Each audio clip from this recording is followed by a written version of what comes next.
beautiful and motivated poem that is Road Not Taken, written by a very great poet named Robert Frost. ये एक बहुत ही ज़्यादा beautiful poem है जो कि हमें अपनी मोटिवेट करती है। हमारी लाइफ में जो भी चॉइसेस आती हैं, जो भी अपॉर्चुनिटीज़ आती हैं, उससे हमें मदद कराती है कि भाई क्या सही है, क्या गलत है। ये पोएम है about the choices of the poet, और जो कि पोएट ने चॉइसेस की है, या आप अपनी लाइफ में, जैसे कि अभी तो आप 9th में हो, then you will go to 10th। उसके बाद आपके पास चॉइस आएगी कि भाई फॉर एन एग्जांपल कि आपको कौन सा सब्जेक्ट चुनना है। आप सोचते हो कि बड़े होकर मुझे साइंस लेना है, पर आप देखते हो कि अपने दोस्त कहाँ जा रहे हैं, आपके आर्ट साइड में जा रहे हैं, या आपको आर्ट्स लेना है, आपके सारे दोस्त साइंस में जा रहे हो, तो आप वहाँ क्या जाते हो, आप सोचते हो जो ज़्यादा ट्रैवल किया है, यानी जो मेरे दोस्तों ने ज़्यादा क्या लिया है, साइंस लिया है, तो मुझे भी साइंस लेना चाहिए। तो हमारी चॉइसेस, एक चॉइस हमारी पूरी लाइफ बदल सकती है। आज आपने क्या चॉइस की है, आपने क्या चुना है, आपका मन क्या है करने का, वो आपका 10-15 साल बाद आप क्या होगे, वो चुनेगा। तो ये बहुत ही ज़्यादा मोटिवेटिव पोएम है। इससे आपको बहुत ज़्यादा मीनिंगफुल पोएम है। ये आपको समझ में आएगा कि what are the choices, and choices आपकी लाइफ में क्या मायने रखती हैं, and what should you choose. So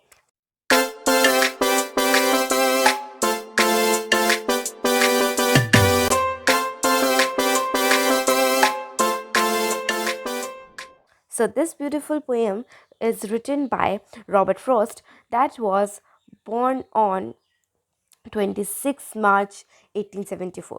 Robert frost का जन्म हुआ था 26 मार्च 1874 को सैन फ्रांसिस्को कैलिफोर्निया में। वो क्या थे, एक अमेरिकन पोएट थे, लेकिन उनकी सबसे पहली जो पब्लिशमेंट थी, जो स्टार्टिंग थी पोएम की, उनकी पब्लिश हुई थी इंग्लैंड में, यूनाइटेड स्टेट्स से भी पहले। और वो जाने जाते हैं अपने रियलिस्टिक पोएम्स की बारे में, क्योंकि मतलब उनकी एक व्यू था। वो लिखते तो बहुत ज़्यादा सिंपल सिंपल सी पोएम है, लेकिन वो इतना बड़ा मैसेज छोड़ कर जाते हैं कि आपकी लाइफ में वो बहुत ही ज़्यादा मेजर रोल प्ले करता है। आपको उससे काफ़ी ज़्यादा सीखने को मिलता है, भले ही वो सिंपल भाषा में लिखा हो, लेकिन जो रिलेटिविटी है आपके लाइफ से, वो बहुत ही ज़्यादा इम्पॉर्टेंट है। इनफैक्ट उनको कई सारे प्राइजेस भी मिले हैं, बट उनकी डेथ हो गई थी 29 जनवरी को 1963 में। बैस्टन एक जगह है वहाँ पर। और उनकी कई सारी पोएम्स हैं, वो काफ़ी पोएम्स के लिए जाना चाहते हैं, जैसे कि द रोड नॉट टेकन। आप बहुत लकी हो जो अभी उनकी एक पोएम पढ़ने जा रहे हो, the road not taken. Stopping by words on snowy evening, बहुत ही ब्यूटीफुल पोएम है, बहुत हेल्पफुल है। मेंटिंग वॉल, है ना। जब भी आपको मोटिवेशन की ज़रूरत हो, you can read this poem and go and just read that, and you will be motivated, and nothing gold can stay. Okay, so let's start our poem. The first stanza says, two roads diverged in a yellow wood, and sorry I could not travel both, and be one traveler long I stood, and looked down one as far as I could, to where it went in undergrowth. अब इसका मतलब क्या है? इसका मतलब है कि ये दो, आप देख रहे हो यहाँ पर उन्होंने अपनी लाइफ को, आप जो आसपास चीज़ों को देखते हो उससे रिलेटिव किया है कि मैं जो सामने क्या दिख रहा है, मेरे सामने मेरे को दो रोड निकलती हुई दिख रही हैं, पर मैं आपसे माफ़ी चाहता हूँ कि मैं दोनों रास्तों पर नहीं चल सकता। ठीक है, वो तो एक ही इंसान है ना, एक ही पर्सन है, तो वो दोनों रास्तों पर कैसे ट्रेवल कर सकता है ना। तो वो उनमें से किसी एक ही रास्ते को चुन सकता है, और मैं दूर तक जितना देख सकता हूँ उतना देखने की कोशिश कर रहा हूँ कि मुझे कौन से रास्ते पर चलना चाहिए। वो कहते हैं कि मुझे ये जो दो रास्ते दिखाई दे रहे हैं, मैं किसी एक ही रास्ते पर चल सकता हूँ, क्योंकि मैं एक ही इंसान हूँ। अब वो दोनों पर चल नहीं सकते, पर मैं जितना दूर तक देख सकता हूँ कि आगे क्या है, वो जितनी दूर तक देख सकते हैं वो पूरी कोशिश करें कि वो देखें। उन्हें दिख रहा है कि एक रोड है जो कि आगे चलकर बहुत मतलब क्या है, बहुत ज़्यादा ग्रासी सी है, यानी बहुत ज़्यादा घासें हैं, और एक तरफ पूरा प्लेन है, पत्ते पत्ते गिरे हुए हैं। ठीक है, तो इम्पॉर्टेंट वर्ड्स देख लेते हैं। पहली बात, डाइवर्ज्ड। डाइवर्ज मतलब होता है सेपरेटेड इन डिफरेंट डायरेक्शन, दो रोड्स ऐसे डाइवर्ज्ड हैं, राइट। येलो वुड है मतलब एक फॉरेस्ट है जहाँ पर ऑटम सीजन चल रहा है, ठीक है। ये देखिए वो कहाँ पर खड़े हैं, एक फॉरेस्ट में जिनमें उन्हें दो रास्ते दिख रहे हैं, तो ये ऑटम सीजन के येलो येलो लीव्स आपको नीचे गिरे हुए दिख रहे होंगे, राइट। अंडरग्रोथ मतलब होता है dense growth of plants and bushes. ये देखिए यहाँ पर क्या बोला है, काफ़ी ज़्यादा मोटे मोटे से ग्रासेस हैं और काफ़ी ज़्यादा बुशेस भी दिख रहे हैं। आगे देखते हैं। नेक्स्ट स्टैंजा में कहते हैं कि मैं दोनों रास्तों को जब देखता हूँ तो मेरे को लगता है कि दोनों ना एक ही जैसे हैं, लेकिन मुझे उनमें से एक रास्ता जो है वो ज़्यादा सही लग रहा है। क्यों? क्योंकि वो ग्रासी है। ग्रासी मतलब होता है अनयूज्ड, उसे किसी ने ऐसा लगता है कि यूज़ नहीं किया है। होता है ना जहाँ पर बहुत ज़्यादा ग्रासेस होती हैं तो वहाँ पर दिखता है कि भाई इस पे कोई चला नहीं है, क्योंकि जब इंसान चलता है तो क्या होता है, ग्रास जो होती है ना दब जाती है, राइट। तो उनको पोएट को दिखता है कि एक रास्ता जो है बहुत ज़्यादा ग्रासी है, यानी वो अनयूज्ड है और मुझे वहीं जाना चाहिए, राइट। लेकिन ये देखो जस्ट एज फेयर मतलब होता है दोनों एक ही जैसे हैं। बेटर क्लैम मतलब बेटर ऑप्शन रहेगा दूसरी रोड पर जाना। क्यों? क्योंकि वो वांटेड वियर है, यानी उसे किसी ने यूज़ नहीं किया है, अनयूज्ड है, ग्रासी है, अनयूज्ड है, तो मुझे उसी रास्ते पर चलना चाहिए। और जो दूसरी वाली है उसे देखने से ऐसा लगता है कि वो यूज़ की हुई है, कई लोग उस रास्ते से जा चुके हैं। लेकिन जो दूसरी ग्रासी सी रोड दिख रही है वो उसे ऐसा लग रहा है कि वहाँ पर किसी ने कोई चला नहीं है, तो मुझे उसी रास्ते पर जाना चाहिए। नेक्स्ट कहते हैं अब सुबह बोलते हैं एंड बोथ, अब वो क्या करते हैं दूसरे जो ग्रासी लैंड होती है ना उस पर चले जाते हैं। और जब सुबह होती है तो वो कहते हैं कि in leaves no step had trodden back, oh, I kept first for another day, yet knowing how way leads on to way. I doubted if I should ever come back. जब सुबह होती है तब वो कहते हैं कि दोनों रोड पर सुबह तो सेम ही लग रही है, यानी जो यहाँ पर वो जो दो रोड हैं वो कहते हैं एक दो रोड है, उनके एक ऑप्शन, उनके चैलेंजेस हैं, यानी उन्हें अपने फ्यूचर में क्या बनना है क्या करना है वो दो रोड के माध्यम से कंपेयर किया हुआ है यहाँ पर, राइट। तो उनमें से वो देखते हैं कि ये वाली रोड अच्छे से यूज़ नहीं है, किसी ने ये ऑप्शन चूज़ नहीं किया, so I should choose that one.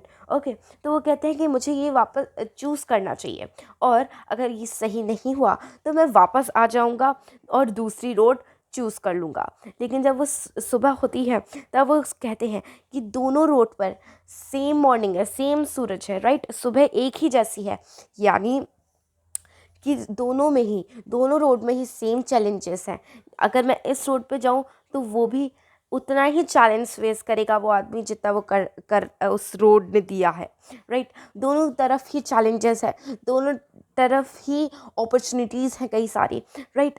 तो ये वो बताते हैं कि नहीं, अब मुझे तो लगता है कि जो दोनों रोड है वो सेम है। मैंने क्या किया था, oh, I kept the first for another day. मैंने तो सोचा था कि मैं अगर ये रोड चल लेता हूँ उसके बाद अगर मेरे को ये पसंद नहीं आया तो मैं दूसरी रोड चल लूँगा। How way let's to the way, क्यों? देखो क्योंकि दोनों रोड हैं, अब ये दोनों रोड चलकर ही एक रोड पे ही ले जाएंगी ना, यानी एक रास्ता जो अब इंसान क्या करना चाहता है, कुछ बनना चाहता है, किसके लिए बनना चाहता है, उसकी एक सोच होती है अपना लाइफ में कुछ प्रॉफिट कराने के लिए, राइट, अपनी किसी की मदद कराने के लिए, राइट। सबका ये जो रोड है वो हमको एक ही रास्ते पर ले जा रही हैं। तो यहाँ पर देखिए रोड एंड बैक होता है, मतलब neither of roads less travel, यानी दोनों में से कोई रोड लेस ट्रेवल नहीं है। How way let's to on the way मतलब one path leads to another, एक पाथ, ये जो पाथ अगर मैंने आज जो चुना है वो मेरे को दूसरे रास्ते पर ले जाएगा। काफ़ी सारी चॉइसेस मिलती हैं हमारी लाइफ में, राइट। आपके पास आगे बड़े होकर भी कई सारी चॉइसेस मिलेंगी कि मुझे क्या चुनना है, राइट। और आपके पास ऐसे ही कई सारे पाथ निकल कर आएंगे, उसमें से तो आपको सोचना पड़ेगा कि व्हाट शुड आई चूज़, तो ऐसा नहीं है, देखिए कि आप हर रोड को, ऐसा कुछ नहीं होता है कि अगर आप ये पाथ चूज़ कर रहे हो तो उसमें लेस चैलेंजेस है, और अगर आप ये वाला पाथ चूज़ कर रहे हो तो उसमें ग्रेटर चैलेंजेस है। नहीं, चैलेंजेस तो हमें दोनों ही पाथ में फेस करने होते हैं, राइट। और जो आप पाथ चूज़ कर रहे हो वो कोई और ना कोई पाथ पे ले जाता ही है। जैसे कि आज जो हमने चॉइस की है कि मुझे भाई आज ये बनना है या फिर ये चैप्टर मेरे को कंप्लीट करना है, तो ये आपकी आगे वाली लाइफ डिफाइन करेगा। आपकी ये जो आपने पाथ चूज़ किया है वो आगे लाइफ की जर्नी आपकी कैसी होगी, वो आपकी लाइफ की जर्नी पर ले जाएगा, ठीक है, आपको अलग ही पाथ पर ले जाएगा। आज जो कर रहे हो उसी से जुड़ा है आपका आने वाला कल। तो कैन यू थिंक जो पोएट ने सोचा है कि अगर मैं ये रास्ता चुन लूँ तो वापस आकर अगर मेरे को ये अच्छा नहीं लगा पहला वाला पाथ, तो मैं दूसरा वाला पाथ चुन लूँगा। तो ऐसा पॉसिबल नहीं है। अगर आपने जो चॉइस कर लिया, आपने जो डिटर्मिनेशन कर ली है, आपने जो चुन लिया है, उससे वापस आकर दूसरा कोई रास्ता चुनना, it is very difficult task to do. ये आपका एक इम्पॉसिबल टास्क है। अगर आप वापस आ भी गए तो आप उस मुकाम तक नहीं पहुंच पाओगे जो आप पहुंच सकते थे। तो आपकी चॉइस जो है बहुत ज़्यादा इम्पॉर्टेंट है। आपको किसी पे दबाव कर रहा है कोई आप पर, उसको लेकर आपको अपनी चॉइस नहीं करनी होती है, क्योंकि आज जो आपसे कुछ कह रहा है कि ये लो, लेकिन अंत में आप ही को अपनी लाइफ बनानी है, आप ही को अपना वो चुनना है, आप ही को उस रास्ते पर चलना है। जो आपको बोल रहा है कि ये करो, उसे नहीं चलना, उसका कुछ नहीं जाता। That one you have to decide whether whether you have to do something or not, and what should you choose. Okay, now let's see जो पोएट है, क्या जो रास्ते पर चला था उनका रास्ता सही था या गलत। सो I shall be telling with this a sign. Somewhere ages and ages, hence two roads diverged in a wood, and I took the ones less traveled by, and that has made all the difference. मेरे सामने दो path थे, right, मेरे सामने दो path थे, मैं कौन सा चुनूँ? मैंने चुना जो जिन लोगों ने सबसे ज़्यादा ही कम ट्रैवल किया है, जो लोगों ने चुना नहीं है।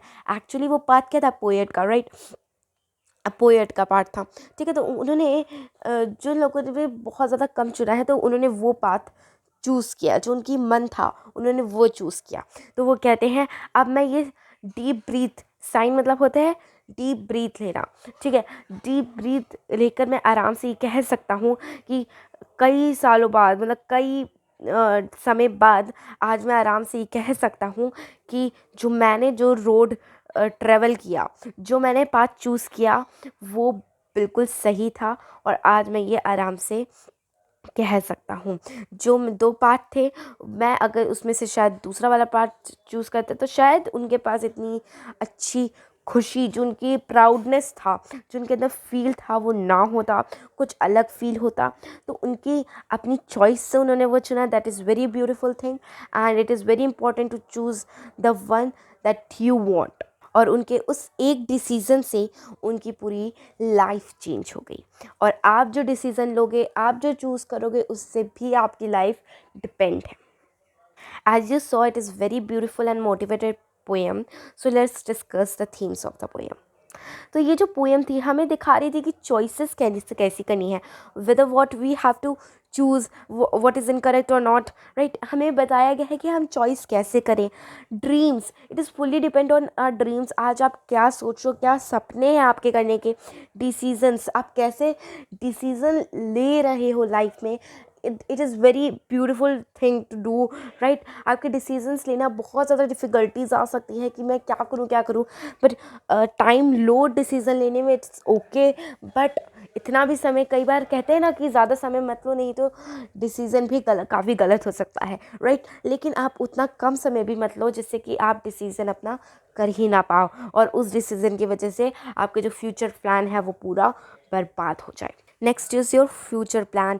आप आगे क्या सोचा है आपने, आगे होकर, मतलब आगे बनकर, कि आप आज जो कर रहे हो फिर फ्यूचर में वो आप क्या करोगे, राइट। तो हर आप जो पाथ चूज़ करते हो उसमें रिस्क या चैलेंजेस तो आते ही आते हैं। आप कोई भी पाथ चूज़ करो, whether you have taken a teacher, ठीक है, if you want to become a teacher, if you want to become a silencer or a shopkeeper, whether what you have to do something like कि वो life पे dependent हो, right. आप जो भी करना चाहते हो, छोटे से बड़ा काम करना चाहते हो, ऐसा नहीं है कि बहुत सिंपल टास्क है टीचर बनना, बहुत हार्ड टास्क है साइंटिस्ट बनना, ऐसा कुछ नहीं है। आपकी जो भी आप पाथ चूज़ करोगे, सेम ही डिफ़िकल्टी, सेम ही चैलेंजेस, हर पाथ पर आपको रिस्क और चैलेंजेस फेस करना तो पड़ेगा ही पड़ेगा। आपके बस आपका जो है डिटर्मिनेशन, आप कर सकते हो, ये अंदर आपको भावना हो तो आप सारी रिस्क और चैलेंजेस को हरा सकते हो। एंड आई थॉट दैट ये बहुत ज़्यादा ही ब्यूटीफुल और मोटिवेटेड पोएम है। आपको भी शायद यही लगा हो कि बहुत ज़्यादा ब्यूटीफुल और मोटिवेटेड पोएम है, जिससे आपको काफ़ी समझ में आया होगा अपनी लाइफ के बारे में। सो इसी के साथ हमारी जो पोएम है वो ख़त्म हो जाती है। एंड अब आपको चूज़ करना है what you have to do and just study well. Bye bye.